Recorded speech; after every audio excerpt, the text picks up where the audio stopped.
தமிழ்நாடு அரசியலில் நம்ம இப்போது விஜய் ஆட்சிக்கு முன் விஜய் ஆட்சிக்கு பின் அப்படின்னு ரெண்டு விதமாக பிரிக்கிற சூழ்நிலை ஃப்யூச்சரில் வரலாம். முதலாக காசு இல்லாமல் அரசியல் நுழையலாம், எம்எல்ஏ ஆகலாம், மந்திரி ஆகலாம் அப்படின்னு ப்ரூவ் பண்ண அரசியல். ஏற்கனவே ஸ்டாலின் கையில் அப்படியே சார் கொண்டு பண்ணுறத கூட்டணி அப்படியே கொண்டு இன்னொரு கையில் கொண்டு கொடுத்துட்டு நான் ஃப்ரீ ஆகிட்டேன் அப்படிங்கிற மாதிரி இருக்கார். மறுபடியும் இவங்க கூட்டணி ஒரு பலம் வாய்ந்த கூட்டணி அமைஞ்சு உள்ளாட்சி தேர்தலையும் வெற்றி பெறுங்கிறதுல எந்த டவுட்டும் இல்லை.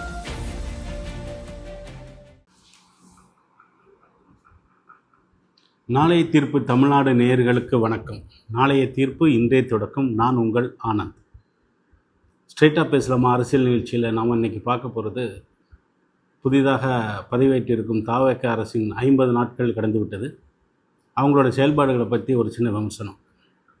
ஸோ அவங்க செயல்பாடு எப்படி இருக்குது அப்படின்னு நம்ம இன்றைக்கி பார்க்கும்போது ரெண்டு விதமாக நம்ம பிஃபோர் கிறிஸ்ட் ஆஃப்டர் கிறிஸ்ட்டு நம்ம சொல்கிற மாதிரி தமிழக அரசியலில், இந்திய அரசியலில், மெயினாக தமிழ்நாடு அரசியலில் நம்ம இப்போது விஜய் ஆட்சிக்கு முன் விஜய் ஆட்சிக்கு பின் அப்படின்னு ரெண்டு விதமாக பிரிக்கிற சூழ்நிலை ஃப்யூச்சரில் வரலாம். ஏன்னா அரசியல்னால் இப்படி தான் ஒரு கட்டமைப்பு இருக்கும், இப்படி தான் வட்டம், மாவட்டம், பகுதி அப்படின்ற ஒரு கேட்டகரி இருக்கும். அப்படிங்கிற அரசியல்னால் இவ்வளோ செலவு பண்ணணும், அரசியல்னால் இவ்வளோ பணபலம் இருக்கணும் அப்படிங்கிற ஒரு கட்டமைப்பை உடைச்சி முதலாக காசு இல்லாமல் அரசியல் நுழையலாம், எம்எல்ஏ ஆகலாம், மந்திரி ஆகலாம் அப்படின்னு ப்ரூவ் பண்ண அரசியல். ஸோ இதை நம்ம பாராட்டி தான் ஆகணும். இந்த டைமில் இதில் 1000 விமர்சனங்கள் இருக்கலாம் தாவேக அரசு மேலே. அவங்களோட செயல்பாடு, ஸ்டூடெண்ட்ஸாக இருக்காங்க, பெரிய அறிவுத்திறன் இல்லை, விசில் அடித்தான் குஞ்சுகள், அணில் குஞ்சுகள், சினிமா போஸ்ட் ஓட்டினவங்க அப்படின்னு ஒரு விமர்சனம் இருக்கலாம். அதெல்லாம் ஒரு பக்கமாக தள்ளி வச்சுக்கிட்டு செயல்பாடு அப்படின்னு தான் நம்ம பார்க்கணும். எல்லா விதத்துலேயுமே ஃப்ரெஷர்ஸ் இருக்காங்க, இன்க்ளூடிங் கல்யாணம் பண்ணும்போது மாப்பிள்ளை ஃப்ரெஷர்ஸ் தான் வேணும்னு எதிர்பார்க்குறோம். ஒரு கம்பெனிக்கு போகும்போது ஜிஇடியாக எடுக்கிறாங்க, அவங்க தான் ஃபியூச்சரில் assistant manager, deputy manager, GM, விபின்னு மாறுறாங்க, ஒரு சிஓவாக கூட வர்றாங்க. ஸோ இது எல்லாத்துக்கும் படிப்படியாக ஒவ்வொரு இன்றைக்கி இருக்கிற எக்ஸாம்பிள் நம்ம மோடியாக இருக்கட்டும், பிரைம் மினிஸ்டர் மோடியாக இருக்கட்டும், ஸ்டாலினாக கூட இருக்கட்டும், அவங்களோட எடப்பாடி ஐயாவை கூட இருக்கட்டும், இப்படி எல்லாரோட வளர்ச்சியும் முதல் படியில் இருந்து தான் எல்லோரும் மேலே வந்திருப்பாங்க. ஸோ இதில் அவங்களால இப்போது தாங்கிக்க முடியாத வலி எண்ணம் அப்படின்னு சொன்னோம்னா, தூசுன்னு நினச்ச விஜய் இன்னைக்கு முதல்வர் சீட்டில் உட்காந்துட்டார். தமிழ்நாடு அரசியலை போட்டி போட்டு நமக்கு வாழ்க்கை இருக்குமா இல்லை அரசியல் வாழ்க்கை அப்படிங்கிற ஒரு கேள்வி ஏற்கனவே 15 வருஷம் புரட்சித் தலைவர் எம்ஜிஆர்னால மற்ற திமுக ஆப்போசிட்டாக இருந்தாங்க, அவங்களோட அரசியல் வாழ்க்கையாக போச்சு. மறுபடியும் ஒரு கேப் கிடச்சிது, வந்தாங்க, மறுபடியும் அம்மா அதை ஸ்டாண்ட் பண்ணி லாங் டேர்ம் கொண்டு போயிட்டாங்க. மறுபடியும் 2010 to 15 ஒரு 10 வருஷம் வீட்டில் உட்கார வச்சாங்க. இப்படி ஒரு கேப் விட்டு அவங்க வரும்போது ஒரு பாசிட்டிவ் எண்ணத்தோட ஆனால் இப்போ வந்திருக்க ஒரு அமைப்பு, விஜயோட அமைப்பு, இன்னும் ஒரு 20 ஏன்னா அவரோட ஏஜ் கணக்கு பண்ணி போகும், இன்னும் ஒரு 20-25 வருஷத்துக்கு நல்லா ஏற்கனவே ஃபுல் மெஜாரிட்டியில் ஒரு 10 சீட்டு டிஃப்ரென்ஸில் வந்திருக்காங்க. இவரோட செயல்பாடுகள் இன்னும் கூட்டணி கட்சிகளோட ஆதரவோடு இருக்கும்போது இன்னும் அவரோட வளர்ச்சி மற்றும் அவரோட ஈடுபாடு, கட்சியோட வளர்ச்சி எல்லாமே ஒரு 20-25 வருஷம் ப்ரொஜெக்ஷனுக்கு இன்னும் ஸ்ட்ராங்காக இருக்கிற மாதிரியான பேஸ்மெண்ட்டாக தான் இப்போதைக்கு தெரியுது. இதை அவங்க செங்கல் உருவுற மாதிரி டிஎம்கேவோட ஃபர்தர் செயல்பாடுகள் மூலமாக கட்சிக்கு ஏதாவது கெட்ட பேரோ அவப்பேரோ இல்லை அவங்களோட செயல்பாடுகளோ மாறினா மட்டும்தான் அதில் இருந்து நெகட்டிவாக போகிறதுக்கும் அடுத்த ஆட்சி வர்றதுக்கான ஒரு பாசிபிலிட்டி இருக்குது. இல்லைன்னா இதோட இப்போ இருக்க ஃபோக்கஸ் படி இதோட ஃபோர்காஸ்ட் பார்த்திங்கன்னா நெக்ஸ்ட் 20-25 இயர்ஸுக்கு ஸ்ட்ராங்காகவே இருக்குது. கட்சி ஆரம்பிக்கும் போது பல விமர்சனங்கள் ஜென்ரலாக சொல்லுவாங்க, விமர்சனம் வந்தால் தான் வளர முடியும் அப்படின்னு. ஆனால் விஜய்க்கு வந்த விமர்சனங்கள் சாதாரண விமர்சனம் இருந்தாலும் அதை ப்ரூவ் பண்ணி காமிச்சிட்டார். சினிமாவில் அவருக்கு வந்த விமர்சனம் முதல் டைலாக்காக அவரே சொல்லுவார் எப்போவுமே, அண்ணாமலை டைலாக்கு ரஜினி சார் பண்ண டைலாக் சொல்லி தான் சினிமாக்குள்ளே வந்தேன் அப்படின்னு.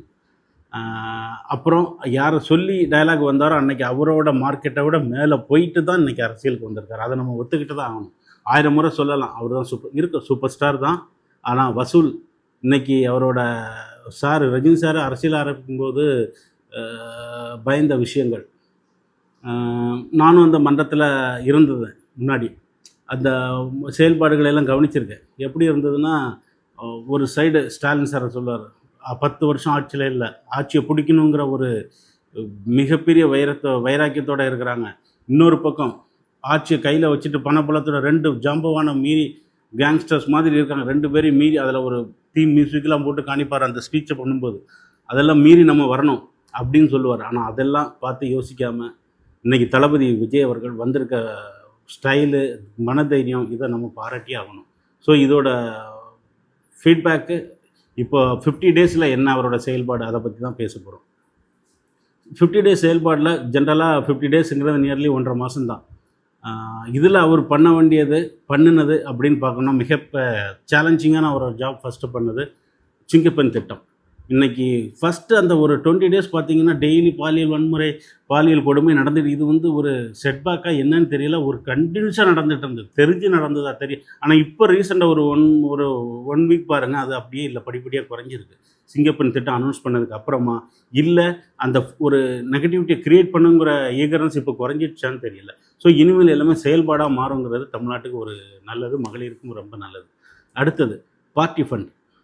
மெயினாக தமிழ்நாட்டோட எல்லா மக்களும் பேசப்பட்டது. பார்ட்டியில் அவரோட கட்சி பிரச்சாரத்தில் கூட பேசுவார்.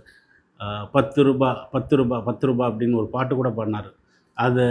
அதுதான் மெயினாக தமிழ்நாட்டு மக்களோட இன்றைக்கி பார்வையில் இருக்கிறது. ஏன்னா தமிழ்நாடு இன்றைக்கி மொத்த ஸ்டேட்லாம் போகும்போது நம்மளோட ஸ்டேட் நல்லா இருக்குது. இதுக்கு முன்னாடி இருந்தவங்களோட ஆட்சி பண்ணவங்களுக்கும் அதுக்கு ஒரு தேங்க்ஸ் இருக்குது. பட் மக்கள் எதிர்பார்த்தது என்ன? உங்கள்கிட்ட கையில் பவர் இருக்கும்போது என்ன வேணாலும் பண்ணலாம், நாங்கள் என்ன வேணாலும் சம்பாதிப்போம், சினிமாவை எங்கள் கண்ட்ரோலில் வச்சுப்போம், அரசியலை எங்கள் கண்ட்ரோலில் வச்சுப்போம் அப்படின்னு நீங்கள் நினச்ச ஒரே ஒரு எண்ணம் தான் தவறான. உங்களுக்கு தெரியுமா இல்லைங்க சார், நிறைய டவுன்லோடில் பார்த்தீங்கன்னா அதெல்லாம் மக்களோட வெறுப்பு தான் இன்றைக்கி இவ்வளோ இதாக உங்களுக்கு வந்திருக்கு. மக்களோட வெறுப்பு தான் இன்றைக்கி இவ்வளோ தூரம் உங்களுக்கு ஆட்சியை பறி போகிறதுக்கான காரணமாக மாறியிருக்கு. இதை மீறி இப்போ நம்ம சொல்கிறதுக்கு பார்த்தீங்கன்னா இன்னும் ஒரு 1.5 மாதத்தில் இந்த 3 செயல்பாடு திட்டங்கள்லாம் வெள்ளை அறிக்கை கொடுத்துருக்காங்க. மின்சாரத்துறையிலேருந்து வெளியில் வருது. அப்புறம் குதிரை பேரத்துக்கான நிகழ்ச்சி நடந்துகிட்ருக்கு. யார் எவ்வளோ தூக்குனா யார் யாரை தூக்குனா கூட்டணி கட்சிகள்லாம் ஒன்றா வந்திருக்காங்க. எங்கே ஆப்போசிட்டில் இருந்தாங்கன்னா அவங்க எல்லோரும் இன்றைக்கி வந்து முதல் மீட்டிங் போட்டிருக்காங்க. அதுவே மாணிக்கம் தாகூர் பேசுகிறப்போ பெரிய சக்ஸஸாக இருக்குது.